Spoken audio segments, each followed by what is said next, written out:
I'm the voice of Night Industry 2000's microprocessor, KITT for easy reference, KIT if you prefer.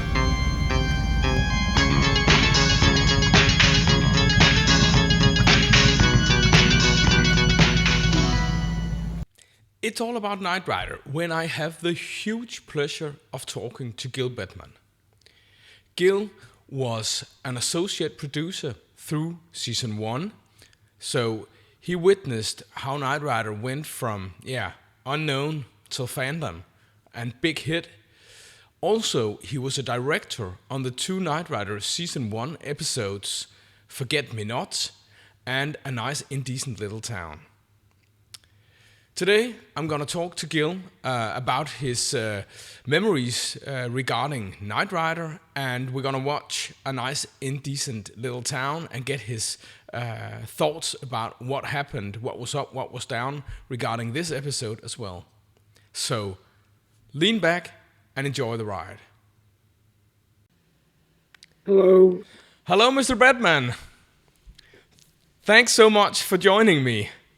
Okay. Well, happy to oblige. I'm very happy we can do this. I saw you on the special Behind the Wheel documentary that was on the new Knight Rider 4K Blu-ray or 4K set, and I thought, well, it could be very, very interesting talking to you and unfolding all your memories from Knight Rider. Okay, well, it's been a while, so I'll do my best. Fantastic. First question. Do you know who decided how to do this teaser before every that came in front of all the in front of the intro?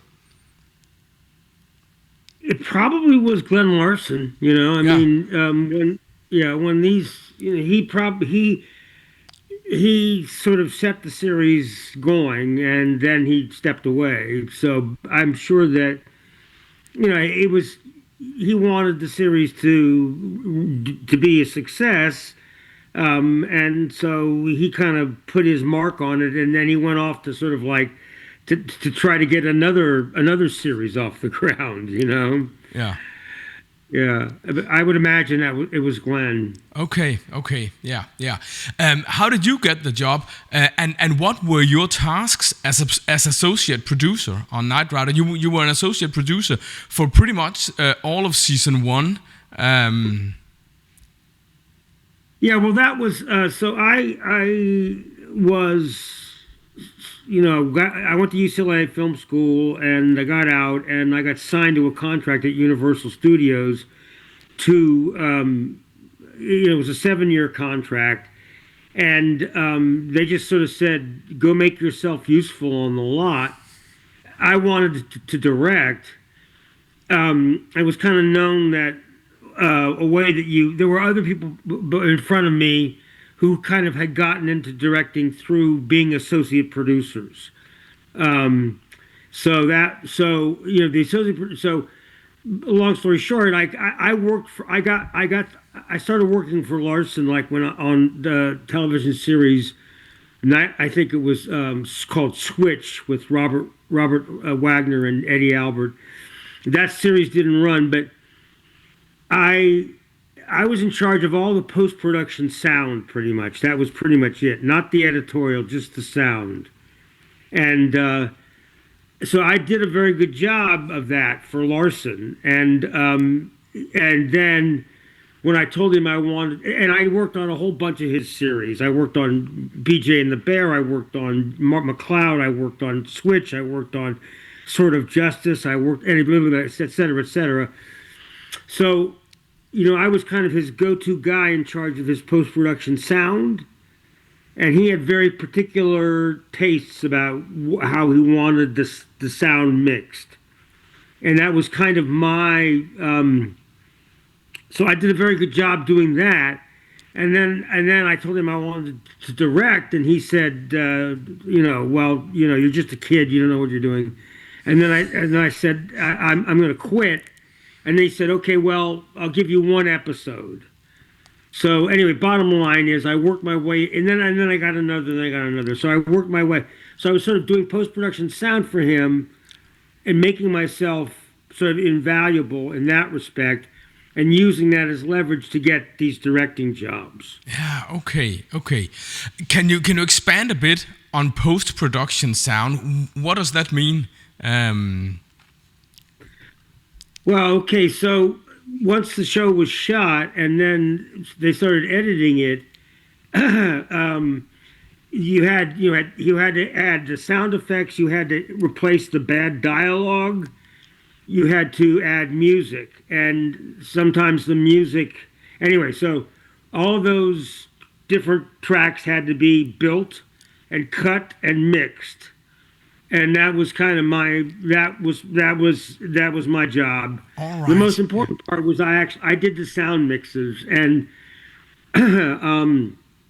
what Larson wanted was he never wanted a line of dialogue to be inaudible. He wanted every line of dialogue audible, and that's not actually conventionally the best way to mix sound. I mean, usually you can let a line or two drop here or there, right?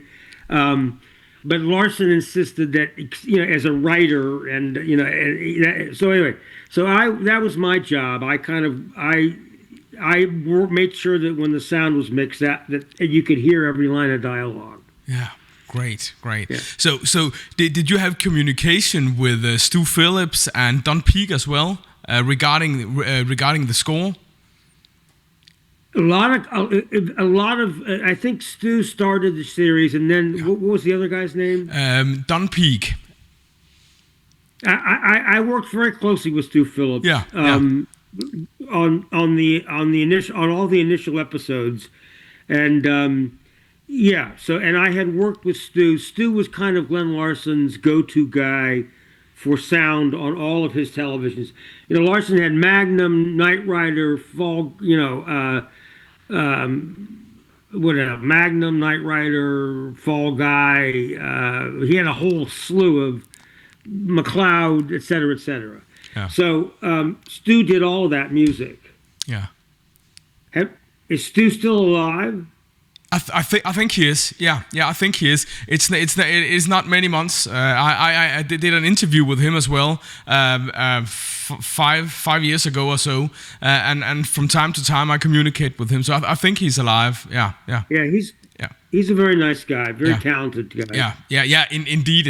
An extremely nice and an accommodative guy. Yeah. Right. So, right.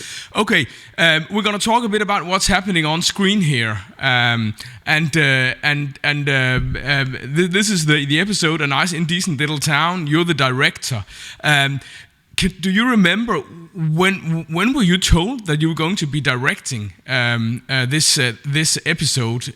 Was that a week or a month or 3 months ahead of shooting? Probably more like 3 months, because once the season got started, I think we did this episode in like January. Yeah, exactly. End of January, start of February. Yeah. Yeah, and so the season, that was probably like episode 10 or something like that. So I probably got slotted into episode 10 somewhere around September. Before the where they opened, they probably they contracted the directors for the first 10 or 15 episodes or something like that. Yeah. Okay, and how was it? How did it work during the week? How did you prepare?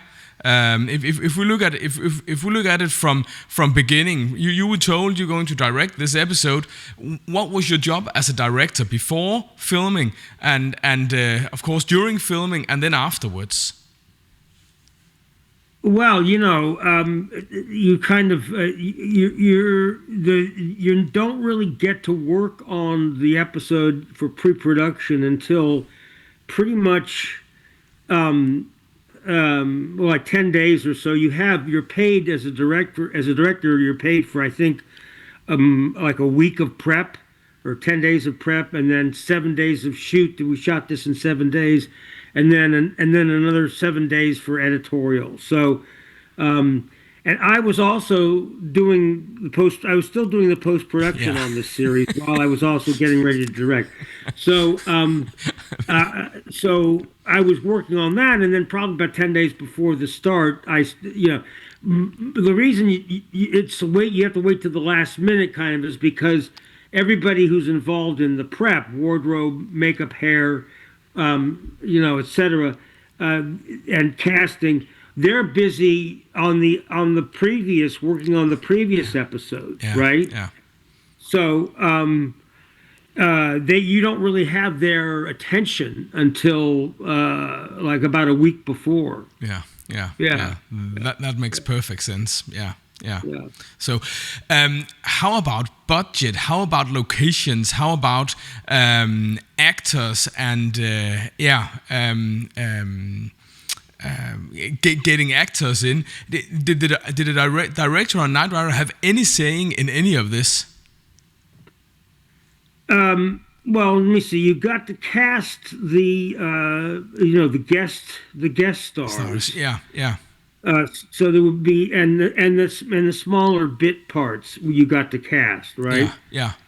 So there would be 3 or 4 days of casting, but most of the time I spent in prep was trying to prepare my shots, getting my as they said, getting your homework done. Yeah. Meaning, and basically, as a director on a series like this, where the real creative decisions, your job as a director is to make sure your Knight Rider looks like every Knight Rider that came before and came after. Yeah. So there's not a lot of creativity. You're basically in charge of just like running, being the captain of the ship while it does this episode, right? But the ship's already set the course, and you're just invited to kind of like guide it for this period. Yeah. So the only thing the really most important thing that he had to do in the week of prep, was to get the locations, because the location manager was always busy with the episodes that came before yours, right? So you didn't have his time or attention until like maybe say 7 or 10 days before. Then you had to start looking at locations, and locations are very important because, your responsibility is to get it done on time and on budget, right? Yeah. And if you don't have locations which are easy to shoot in, you're not going to make it. So you have to go out and it's you spend all day driving around Los Angeles in a van, which is tiring and sort of dull, but you've got to do it. Then once it's interesting because I remember on this episode, it was in January, so it was a rainy period of time, and we actually were rained out one day on this shoot. But in my day of prep, on my week of prep, I remember they didn't find a location before we even started shooting. And I remember, so there was one location that still hadn't been found. And I think, I remember just being dropped off at this garage, at 6:30 p.m. and being told, okay, is this location work? And I said yes. And then everybody left me there alone. And I had to prepare where I was going to put my shots, Yeah. So it was tiring, time consuming, and difficult. And I remember that night that I got dropped off by myself, that it was raining. So I was walking around in the dark with a flashlight under my umbrella, trying to figure out, because one thing I had to do, since I only had directed a couple of 3 or 4 episodes of some other series, that I had to make sure that I came to the set totally well prepared, knowing exactly where I wanted to put the camera. Yeah. So that's why that was my job. That was what I did during the prep. Bottom line. Yeah. How about the locations? When you found a location, did you pay to use it, or how did that work? Yeah. Well, like this scene here, like I said, it's a lobby of a hotel. Yeah, you had to, you had to pay these people who would let you shoot in their home or their business. And of course, this is like, we're talking what, how many years ago? 50, 60 years, 50 years ago.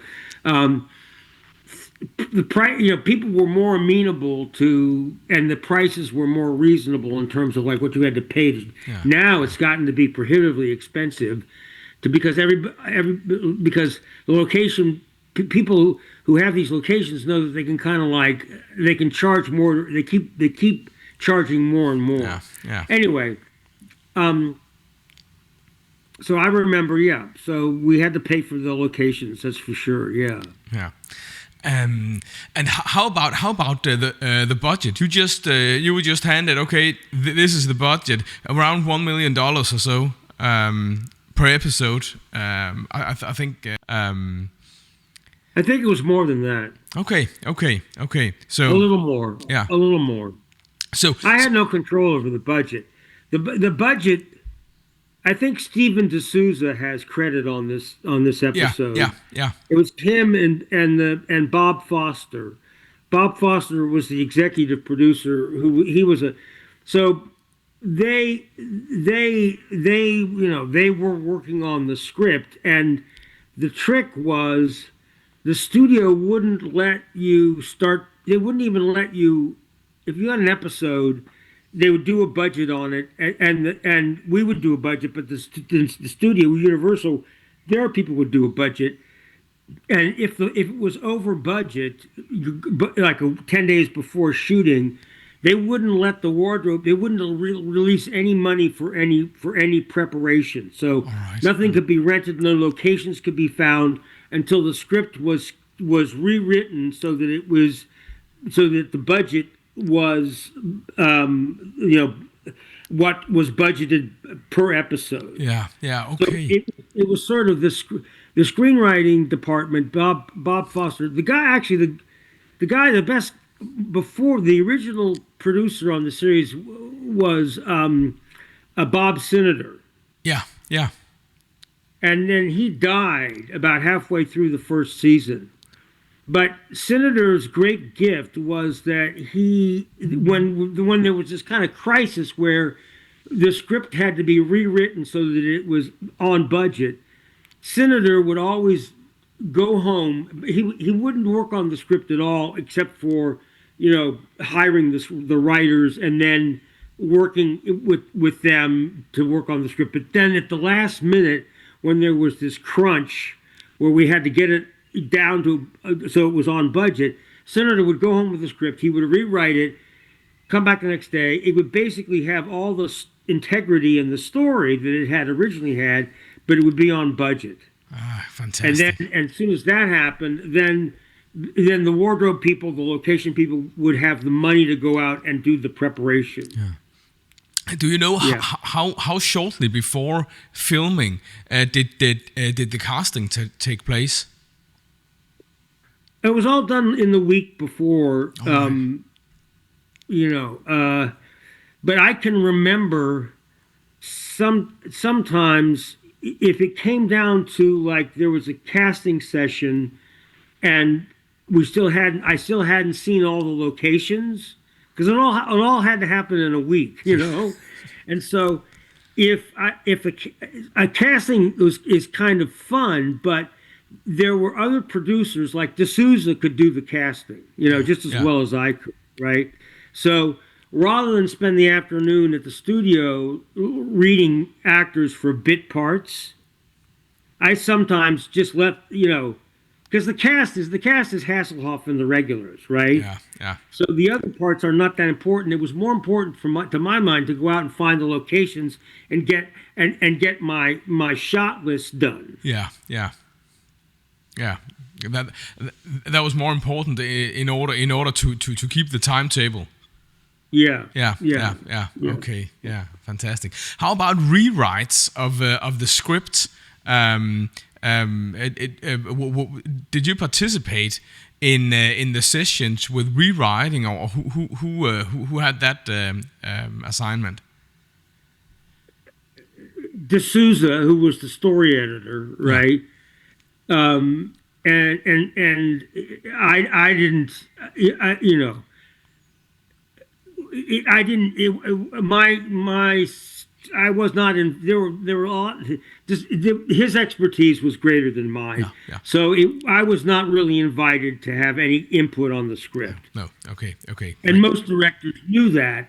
Most of the directors knew that the script was the province of the executive producer Yeah. and his team, and that, you know, if you wanted to work again on this series, the thing you just, you know, you didn't, you took, you know, you deferred to them. Yeah. And you just kind of made it happen what they wanted.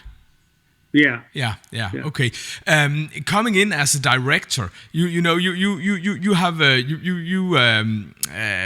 make all the shots with the main cast, and you also have a second unit. I think Bob Brawler was second unit director on this.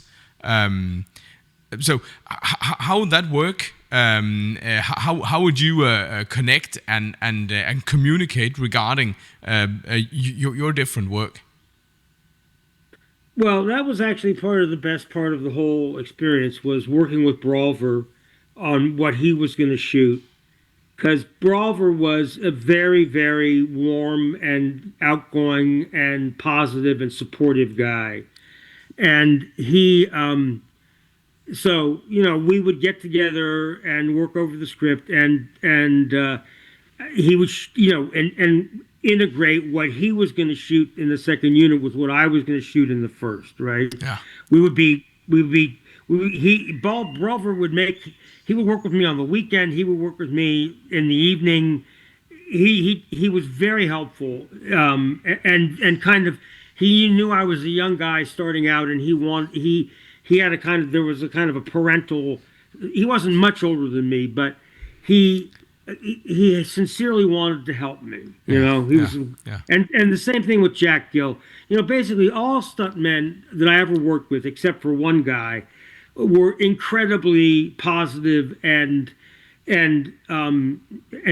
generous with their time, and I think that's one thing that all stunt guys that work, they have to be people that you love working with. Yeah. You know. Yeah. Yeah. So Brawler and I we have a pretty exact idea about what he was going to shoot and what I was going to shoot. And if we ran out of time before we started shooting, he would meet with me at night. He would meet with me, you know, whenever. So that's how that got planned. Yeah, fantastic. My next question was actually, how was a working day as a director? But you pretty much said that, well, is it a 24-hour a day job or something like that? Yeah, I mean, you know, when I worked with a unit manager who had a T-shirt made up that said, "Sleep is for beginners." that frames it pretty good. You know, I'm now a full-time professor at Chapman University to teach film directing there, right? Yeah. And I keep telling my students when they say, you know, when they say they're going to have trouble making a deadline for an assignment, I say, you know, if you really want to be a director, you got to learn to get less sleep. That's good advice. That's good advice. Yeah. Okay. If we talk about some of the development through the first season, you know, when you came into the show, it was really, well, no one really knew of it. I guess if you were an associate producer on all of season 1, you came into the show even before the first episode of Knight Rider had aired.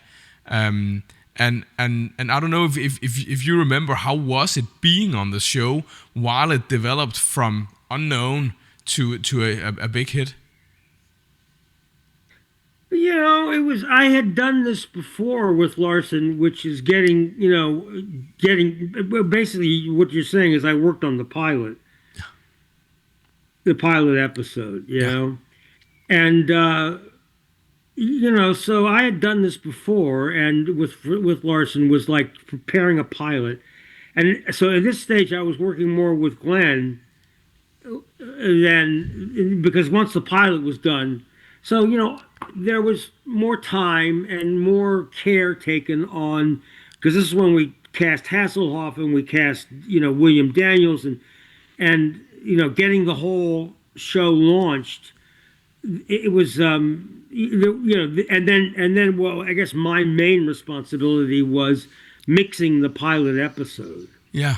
Yeah. Doing doing the sound mix for the pilot episode, which had that would happen over days, and I would go I would work during the day, and then in the evening Larson never quit working until 9 or 10 o'clock at night, so I would work during the day, and then mixing, and then I would go after 6 or 7 and show what I had done to Glenn and get his notes, and then go back and maybe do it again, Yeah, yeah. So it was basically it was a very hands-on, job on making sure that the sound for the pilot was just the way that he wanted it to be. Yeah, yeah, and yeah, the sound is so important in this show. The score and all the added sound of tires, skidding and turbo boost sound. So you were responsible for all of that. Yeah, yeah. Pretty cool, man. Yeah, Yeah. That's what I. That was how I got to direct. I did a very good job in that area. Yeah. And you were on the show from the beginning. Also, if you can expand and talk a bit about casting of Hasselhoff and William Daniels. What are your memories from this?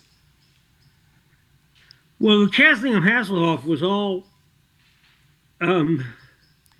Larson, the head of, I don't know where exactly, maybe Larson had this idea, but there was a guy who was in charge. What was the network that we were on? NBC. Which one? NBC. Yeah.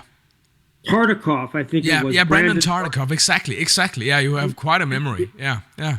So he saw Hasselhoff was in a soap opera in New York. And he sat with Hasselhoff on the plane flying back from New York to L.A. and said, this guy will make a great series lead. So he and Larson got together, and I don't know whether they cooked up the idea, if Larson cooked up the idea for Knight Rider after after Tartikoff said he wanted to do a series with. Anyway, that's how it all got started. It was between Tartikoff saw Hasselhoff decided he could lead the series. He went to Larson, and that's how it all got started. I remember. I mean, now that I'm watching, I can remember all these scenes. I mean, I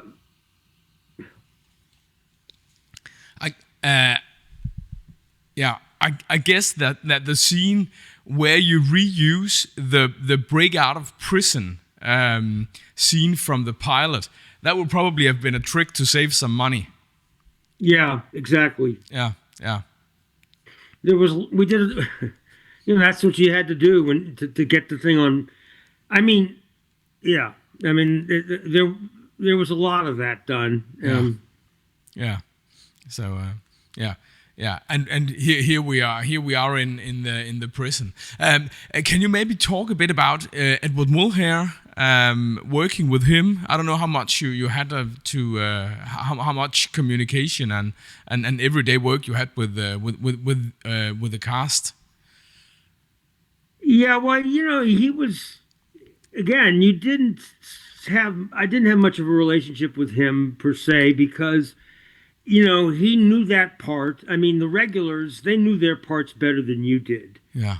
And so, since my job was to get the thing shot on schedule and budget and make sure that it looked like every other episode, I didn't mess with Mulhare other than to just sort of, be sociable and pleasant. Yeah. And he knew exactly what he was doing, right?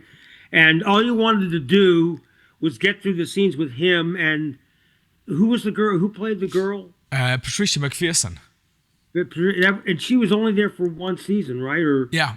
She came back after season 2, and were Bonnie again in season 3 and 4. anyway, whatever.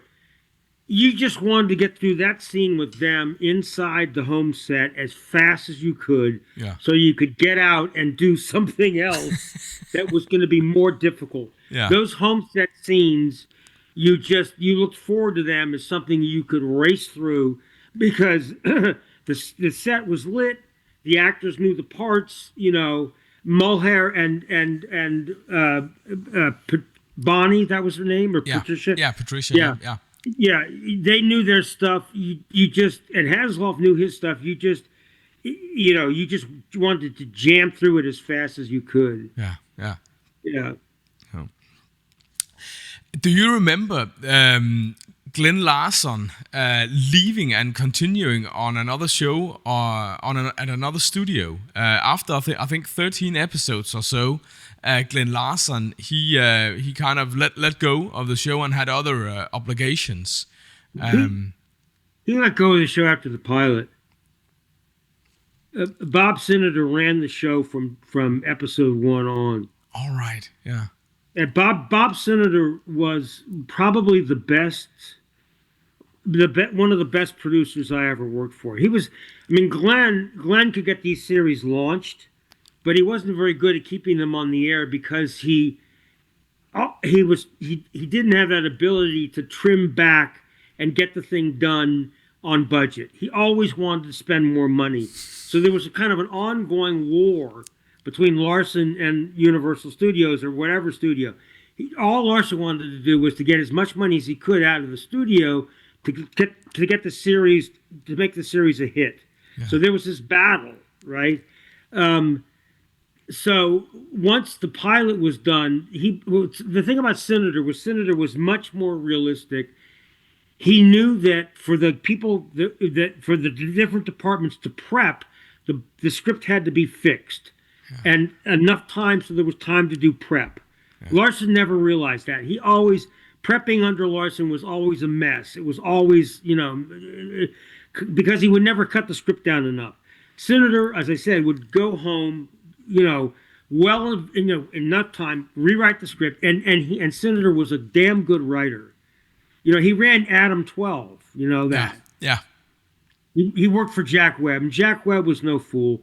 So I loved working for Bob. He was just totally down to earth, and very fair. And it was a tragedy when he died, to my mind. Yeah. But anyway, Larson walked away from it. It was all Bob Senator in the first 13 episodes, which was one reason maybe why the series did as well as it did, because he got it off the ground. Yeah. It was easier to pick up because the beginning was so well funded. Yeah. Also, Hasselhoff made the series and the car and the concept. It was pretty, and with William Daniels, it just worked. It worked, and that was that, Yeah, and still a big hit today. Otherwise, we wouldn't be talking about it. Yeah.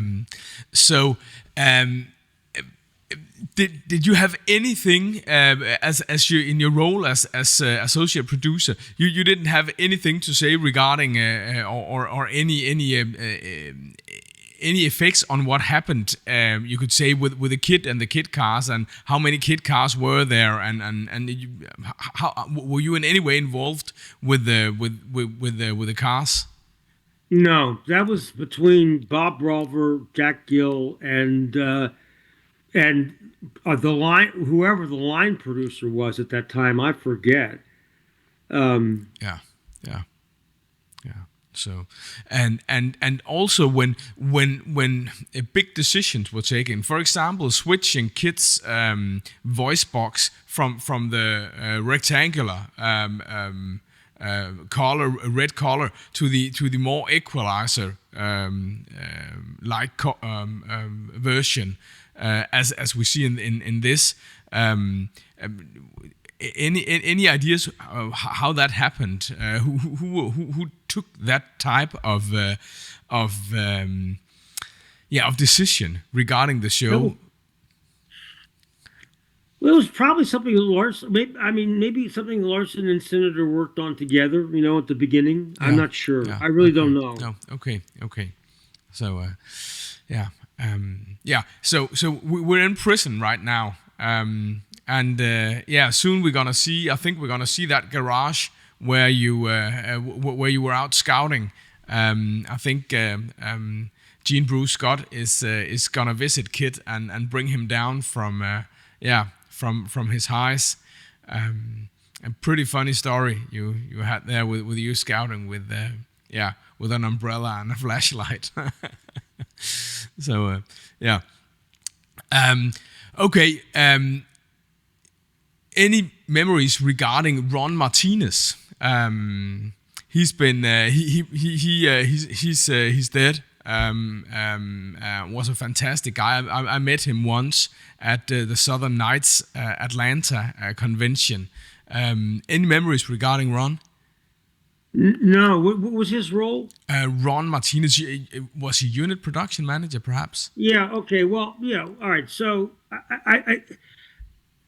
the unit production manager was, somebody that, as when you were doing your prep, I don't remember Ron by name, but the most important thing to do during the prep was that's when you decided what scenes would be shot on what days, right? Yeah, yeah, yeah, And so you had to, you had to do this thing. It was called massaging the board. yeah. We had a board with strips, right? And each strip would represent a scene, and then it was divided off into days. So you're dividing the work between the different days. And the most important thing to do was to make sure your days could be shot in the budgeted hours. Yeah, yeah, So it was kind of a little bit of a puzzle to switch which scenes were going to be shot on what days, to work those details out. And that was what called massaging the board. And that was one of the things that I had to do.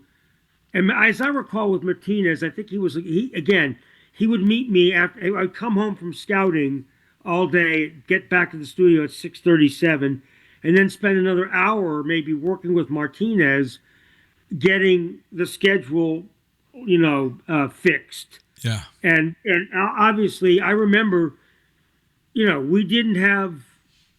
It was he was very good at doing that. The days, all the days on this episode that I shot were makeable days. Right. It was well done. You yeah, know. yeah, yeah.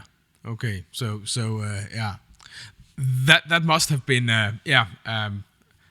great. Being quite new to directing. It was very important. Yeah, Extremely important. yeah, But guys like Martinez, they knew their stuff. It was a kind of a meritocracy. You didn't work your way up in that as a unit production manager at Universal unless you really, unless you'd proven yourself, as a very good expediter. yeah, yeah, yeah. Yeah. Fantastic. Okay. When you were here, we can see you at a location. How did that work? Did you just come in and you were already prepared from your prep 10 days or your week of prepping? You knew how camera setting would be, how lighting would be, and how did that work?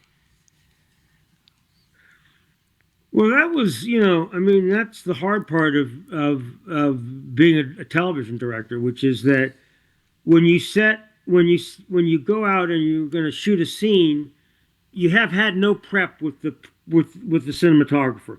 Was John, who was the cinematographer? Pinter? All right, well, whatever. The problem was when you're going to do a movie, because I shot some low budget movies. You've got enough prep time so that you can go to every location before you shoot with the cinematographer. Yeah. And discuss how you're going to light it and shoot it. With Knight Rider and all the episodes I did, the cinematographer was off shooting the episode before yours, and would go right from that episode to your episode. Yeah, right. So when you stepped on the set, the cinematographer had never seen it before. So that on the morning that you started to shoot, there was a huge learning curve whereby you had to work with the cinematographer. I never came to the set without knowing exactly what I wanted to do with my camera. But then you had to sort of you had to work with the cinematographer to make your eye to tell him what you had thought. And so that was the crucial part of the job, was just stepping on the location and quickly working with them. And usually you had to listen to them, because sometimes maybe your ideas would pose problems for lighting and be time consuming. Yeah, yeah, yeah. I remember the cinematographer on Knight Rider, I think it was John Pinter. He was very, very helpful, very cooperative, and an older man, and took a kind of a shine to helping me as a younger director. Yeah, yeah. Do you remember? Were you involved in any of the scenes related to the stunts in this episode? We got quite a lot of stunt scenes with Kid driving on two wheels and turbo boosting. All I did was talk through it with Brawler and divide up scene by scene what I was going to do and what he was going to do. Okay. I didn't direct, on this, in episode television, I didn't really have much to do with directing the action sequences. No. That was all pretty much done by Brawler and Jack Gill. Yeah. Yeah. They did on this episode, they did a great job, because that we've gone past it, but they did a stunt where Kit is in an alley. Yeah. Coming up to a main, like a wide,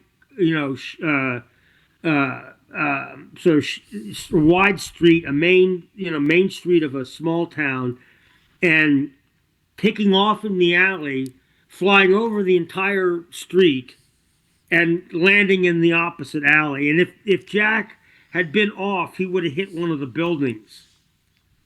There's a shot, you've gone past it, where you're in one of the buildings looking through the window as you see the car coming down. Yeah. It's quite a highlight. Actually, when we look up through all the episodes, it's really a great turbo boost. Fantastic jump. It's great. And while they were doing that, you were shooting with David and probably some of the other actors in another place in town. Like all these shots of the actors, in like this shot of the actors in the cars doing their dialogue, I did all that. Yeah. So. And Hasselhoff did all, Brawler and Gil did all these other stunt shots. They did those shots. I just did the shots of the principals in the cars. Yeah. Can you talk a bit about filming in the Kit car then? Lighting and towing the car, preparations for that. Was that all, you could say, a turnkey setup? We've got cameras here and there and lighting here and there, and we're just gonna tow the car and we'll do it. How did that work? Yeah, where were you? Where were you as a director physically when the car was towed and the actors were sitting in the car? I was in the insert car, which is the car that's towing and that has the crew on it. It's like a huge truck with the whole crew can, and it has a generator, so you fire up lights on the car. I mean, on the insert car, and maybe even mount some lights on, or mount cameras on the Kit car, right? Yeah. And as a director, see, this is where everybody knew exactly where to put the camera and where to put the lights. There was no prep time needed. It had been done so many times that for me, it was just like a time when I could just have I could have time to go to the bathroom, which I didn't have otherwise, right? It's a pretty tough job being a director. Yeah. Yeah. Well, as I said to my the bottom line is that you don't have enough time in prep to get everything prepared that you need to prepare. No. So you go into every day a little bit under prepared, Yeah. and so it's just like it's just like an incredible foot race from the beginning to the end. Yeah.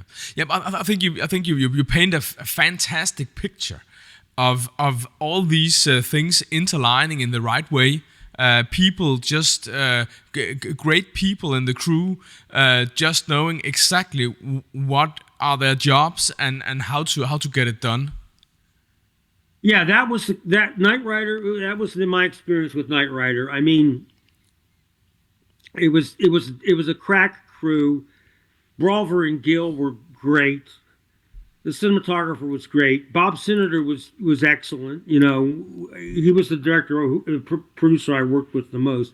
Yeah, it was. But then the main thing was Hasselhoff was just perfect for the part, and and so was William Daniels, and the concept, and that's what made it a success. Yeah. I just want to revert just to take 3 minutes until this episode is over. The sound, to take a very distinct example, the sound when Michael pushes turbo boost, we hear a beep and we get this sound. Was that you inventing that, or how did it work, and how did you even invent all the sounds that were used? Well,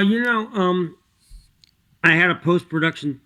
I was the post-production supervisor, but I had a sound effects editor who was in charge of my other sound effects editor. Yeah. And I'm sure that's something that he came up with. Yeah. Yeah. His name was, I think, Joe Del Valle. No, not Joe Del Valle. I forget his last name. Anyway, and he. Well, you kind of, bottom line, it sort of reminds me of like what there was a sound effects editor who wasn't, I didn't work with, I worked with him briefly, maybe on one of the pilots, and his name was Jimmy Troutman, and he had worked with sound effects on Jaws. So Spielberg wanted a sound effect for when the shark opens its mouth. Okay, so they took a basketball. And they pushed a basketball under like in a little bathing pool, or maybe a bathtub. They pushed it underwater, and then they recorded it bursting out of the water. So they tried that on the sound stage. That didn't work very well. So they played it backwards, and that worked. So anyway, so that's the kit car sound was again something that I don't remember distinctly, but I probably had a good sound effects head editor, and he probably created that sound or dug it up. Yeah, fantastic. Yeah. Okay, we're coming to the end of this episode now, and we got to dive into some things from the episode, but I think we got a lot of fantastic stories regarding how this show was actually run, and how it was managed, so to speak. And yeah, it has just been great. I know for sure that I'm gonna think of you every time I put on an episode of Knight Rider, because everything I hear has been through your hands in some respect. Yeah. Okay. Yeah. Good. Okay. Thanks so much. I will not take any more of your time today. It's been fantastic talking to you. Fantastic getting to know more background and more stories about this fantastic show. I don't know if you have any end remarks. This is a show that still after more than 40 years captures. A lot of people and means a lot to many people. Yeah, well, I mean, again, this is just one of these, when you're working in the film business, it's kind of like a lot of things that happen right are just purely serendipitous. And there was a pure serendipity in Hasselhoff and Larson's ideas, and casting William Daniels, and then the stunts. That Jack Gill. Jack Gill's still working today. Yeah. He's a great stunt man and a wonderful, wonderful guy. So it was a great. It all came together serendipitously. Fantastic. But I guess I can't emphasize the main thing was they kind of got it right when they got Hasselhoff and the car and the concept. Yeah. Yeah, exactly. Mr. Bettman, thanks so much for taking time to talk to me. It's been great, and I want to wish you a fantastic day. Okay. All right, Jacob. Thank you. Thanks. Bye bye. Bye bye. Bye bye.